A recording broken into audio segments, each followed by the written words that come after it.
Hey guys, welcome back to the channel. It's Trey, and I want to talk about Zoe Kravitz because can't nothing ever be goddamn good enough. Can't nothing ever be just what it is without it going back to, oh, look at me, I'm a victim. You know how that goes. So, of course, you guys know that Zoe Kravitz is playing the new Catwoman in the Batman movie, which everybody is praising her performances and saying how great it is and how the movie is pretty good, and which is great. I'm glad that people are liking the Batman movie. That's great. You know, will I care about it? No. Will I watch it? Hell no. Like I said, the only way I'm watching it probably if it's on streaming service. And that's only if I remember, because, like I said, the movie doesn't look interesting to me. It doesn't feel like a Batman movie. It feels like a knockoff Christopher Nolan movie. So, you know, now that the movie's out, and remember how I had talked about in my previous video about how the whole thing with Ryan and his, you know, everybody saying quote unquote racist comments or whatever about the Batman thing. This is what Zoe Kravitz is saying now in this article. This is what I was expecting to hear about the first thing coming out the gate for the Batman thing, instead of what Ryan did on YouTube. So it's kind of funny now that we got a true moment of, oh, it's racism. You know what I'm saying? So basically, Zoe Kravitz is earning her reviews or whatever. Everybody's talking about how amazing she is, and Kravitz had told the Observer that her attempt to audition for a role in Christopher Nolan's Dark Knight Rises was rejected after she was told she was too urban for the role, which a lot of people speculate her to have trying to apply for the role of Catwoman, because, and then, you know, some people was like, no, she's supposed to be Selena Kyle's best friend in the movie. No, the fuck not, because Selena Kyle didn't have no goddamn friends or supporting character in the Dark Knight Rises. So somebody fucking lying. You know what I'm saying? And that's okay, but she did. Let's be honest. If she was told she was too urban, it's because she applied for Catwoman, and Christopher Nolan probably had a specific look of how he wanted, you know, Catwoman to look like, you know, what she originally supposed to then be, a white woman. You know what I'm saying? You know what I mean?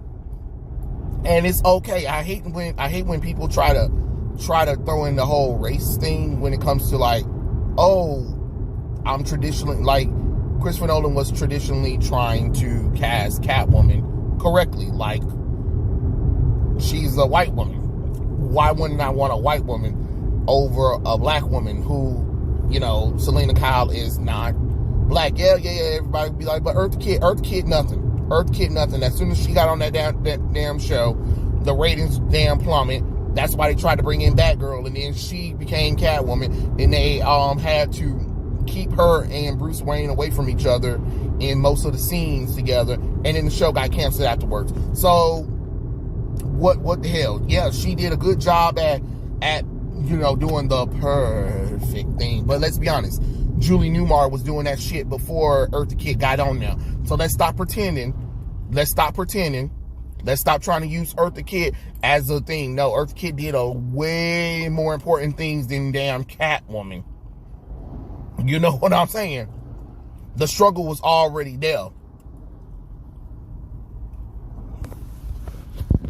So, anyway, she chose not to disclose whether the role was for Catwoman, which ended up being played by Anne Hathaway. Which, if that's the case, why the hell did you bring it up? You did it because you knew that was the role you applied for. Don't give me that, oh, it was for another role or whatever. Nah, because if it was for another role, you wouldn't have mentioned in Dark Knight Rises, because ain't nothing in there. There's no major female character really besides Catwoman, Talia al Ghul, and you can't play neither one of them. So it was for Catwoman. That's why when they did this Batman movie, they made sure to come back for your ass, because you did go on the press circuit before, I heard, talking about, how Christopher Nolan or WB was being racist, because y'all like to quote unquote play victimhood or whatever, how she was like, it's, how hard it is being black or whatever. And it's just like, no, baby, you can't give me the woe is me growing up as the daughter of Lenny Kravitz, one of the most rocking black rock stars of all time, and the gorgeous Lisa Bonet from The Cosby Show. Nah, baby, you can miss me with that. Your parents was dropped. First off, your parents was both drop dead gorgeous. All right, drop dead gorgeous and rich as hell. So you might have grew up in with a normal life or whatever, but let's not pretend like the reason why you got some of this is because you ain't the daughter of Lenny Kravitz and Lisa Bonet. Let's not pretend. You know what I'm saying?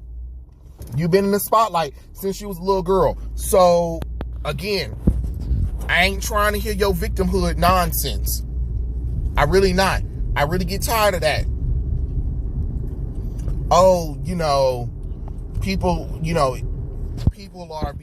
People was trying to say I was too urban for the role or whatever. You went to a Batman movie. Knowing damn well there ain't no prominent black characters in a Batman movie. You know what I'm saying? It's weird that you applied for that. But you did a good job as, playing Angel Salvador in X-Men First Class, It makes sense to go for a role that actually has characters that are of urban descent or are quote-unquote black, even though, what? Because both Lenny Kravitz and Lisa Bonet are both mixed, I believe. So she's just a whole hodgepodge of it, but mostly black woman. And then she said, I don't know if it came directly from Chris Nolan. I think it was probably the casting director or some kind of casting assistant, being a woman of color and being an actor, and being told at that time that I wasn't able to read because of the color of my skin and the word urban being thrown around like that. That was really hard about that in that moment. But again, it's kind of hard to even believe, to give you some boo-hoo tears or whatever, because again, before your mom and your dad were already like pushing, the boundaries. They already they were breaking the glass ceiling when it came to what they were doing in their, you know what I'm saying? Being in a show where a whole entire black family is full of smart, intelligent people, you know what I'm saying, with the Bill Cosby Show, and and then Lenny Kravitz being this black rocker that nobody would have thought. You know what I'm saying? So it's not like it, your struggle ain't really much of nothing. I'm just gonna be honest. Not when you have those kind of parents, not when you have a good stable life or whatever. It's not like your parents were drug fueled people or whatever and stuff like that. Not that I'm aware of, because I don't think not that I'm aware of is Lisa Bonet or Lenny Kravitz, because I ain't really heard nothing bad about them, so I can't really say for sure. But not that I'm not saying that racism don't happen, but I kind of feel like it's kind of stupid to go into a role that ain't made for that, especially superhero movies, because y'all never want to bring up, hey, how about these original characters? Like you claim that you want black characters, you want black people to be more visible, but don't nobody never want to do their damn research.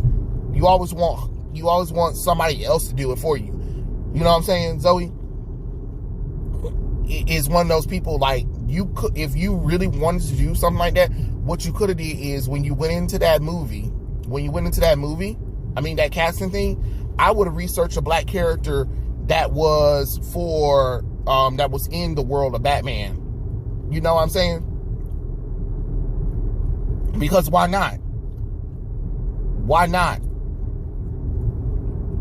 That's what would have worked. That could have been something that you could have did, is that you could have did the research. You could have brought in some black characters that are part of the world of Batman or DC comic books that they didn't do anything with, and then show them like, hey, this is the character.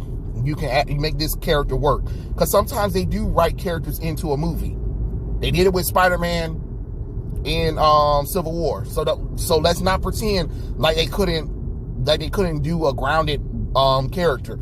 There are some characters that you could have played. But of course, that's not good enough, because like Ripper said, y'all see legitimacy only in white characters, because it's too hard to do anything original anymore, apparently. Let's see.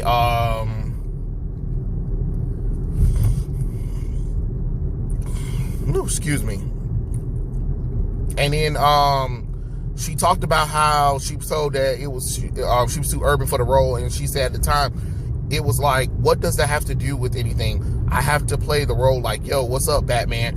What's going on with you?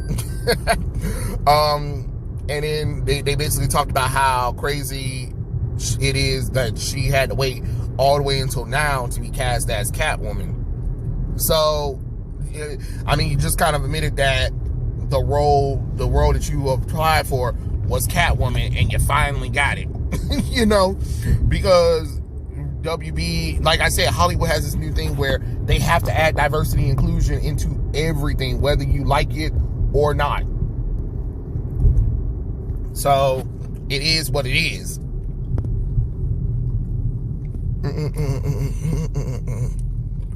And then, of course, they talked about when it was crazy when the news broke about her casting. She said her phone was blowing up more than her, any birthday I've ever had. In the Batman, Kravitz played Selena Kyle long before she's known all through Gotham as the infamous cat burglar Catwoman. The actor put her own step on the role, interpreting this iteration of Selena Kyle as bisexual, enters her apartment in search of her friend Anika, and Selena calls Anika her baby. Somewhat vague descriptor. You know what? It's just full of bullshit at this point. Full of bullshit. You are in a movie that made a lot of money, and here we go. We gotta talk about, my victimhood and shit like that. And let's be honest. Let's just cut the bullshit with the whole bisexuality shit. Catwoman, Poison Ivy, Harley Quinn, ain't none of them damn bisexual. If you read the comic books long ago, they ain't never been damn bisexual. Just because somebody used their sexuality to get what they want doesn't mean that they're also playing for the same team. You know what I mean? And it's kind of funny, like, all of a sudden, when we get to 2011, oh yeah, now these characters are bisexual after being out for 80 damn years. When they were originally femme fatale. That it don't make the damn sense God gave. But okay. Anywho, if we have to go with this whole my victimhood thing, it's just that it just proves how nothing's ever good enough. It's always never good enough. Once you do this, then you gotta do more, and then you gotta add more or whatever and stuff like that. Okay, you already race swapped the character. Oh, but you know, the character needs to be a little bit bisexual now. Oh, of course she does. You know, even though I'm quite sure in the film it really wasn't nothing of a big deal, but it's just like, stop announcing a character's fucking sexuality. Majority of the damn characters are damn straight. Period. There ain't no, oh, this and that, it's another, no. Most of the comic book characters are goddamn straight. Sorry, you don't like it. You know, it's hard about enough we keep having to race swap these goddamn characters. And for what reason? Normies don't care about comic books. So why make these changes when you could just keep the character how they're supposed to be? And don't you know, and isn't it funny? Out of all the Catwoman, Zoe Kravitz looked like a goddamn trashy cat burglar instead of actually looking like fucking Catwoman. They put on a goddamn ski mask and a motorcycle jacket and some leggings and called it a damn costume. Are you kidding me? Are you kidding me? Halle Berry had more of a goddamn costume than your ass did. Like, you for representation, you sure did make sure that they asses made you look like a trashy cat burglar. I mean, a regular burglar instead of Catwoman. And then on top of that, I see promotion things or whatever, but I ain't seeing a whip. But I see the whip only in toys. Why not show that off? You know what I'm saying? Show a scene or show a poster where Zoe has the damn whip. Again, it's already bad enough she looked pathetic in that costume. They couldn't even give her a Catwoman costume. Like the fan art that they were doing for Zoe Kravitz as Catwoman was better than bullshit that they officially did. You know what I mean? Like, holy crap, that was terrible. You know? Never understood that.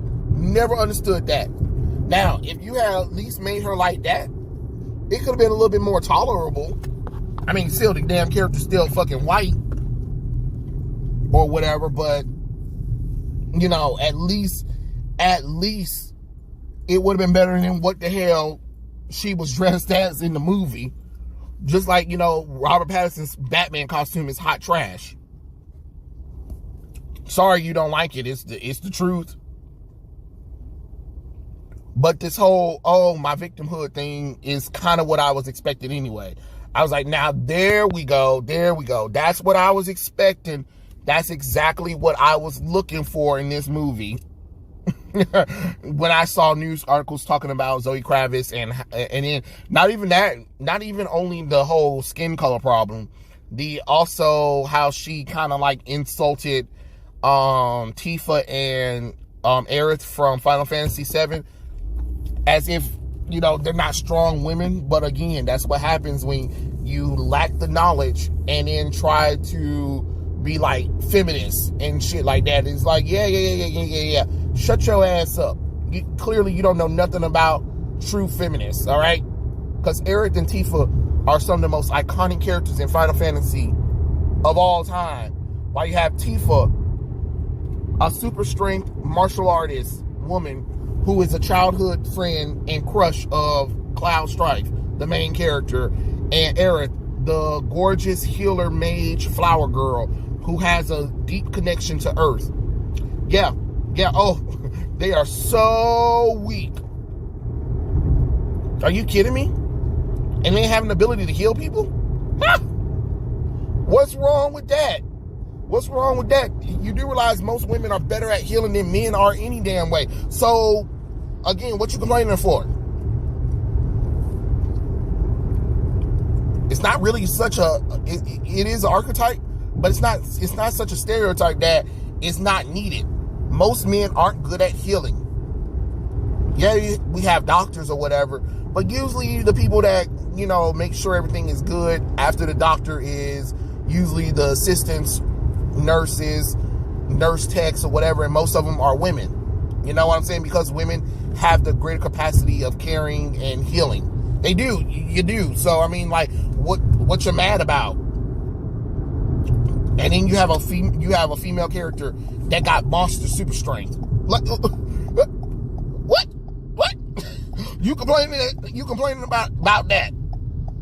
Yeah, she got big boobs, but she got a big fist too that can you know, tower craters.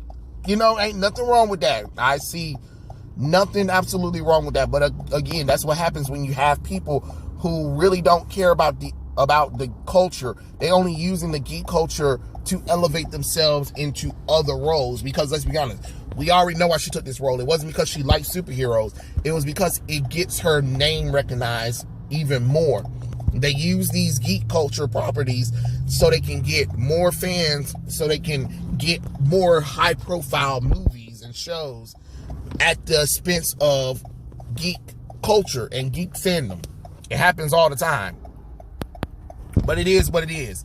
But again, this is one of the controversies I expected anyway, or at least this is one of the things I was waiting to hear from the Batman, more so than, like I said, the whole thing with Ryan, which is kind of still crazy, to be honest, when you think about it.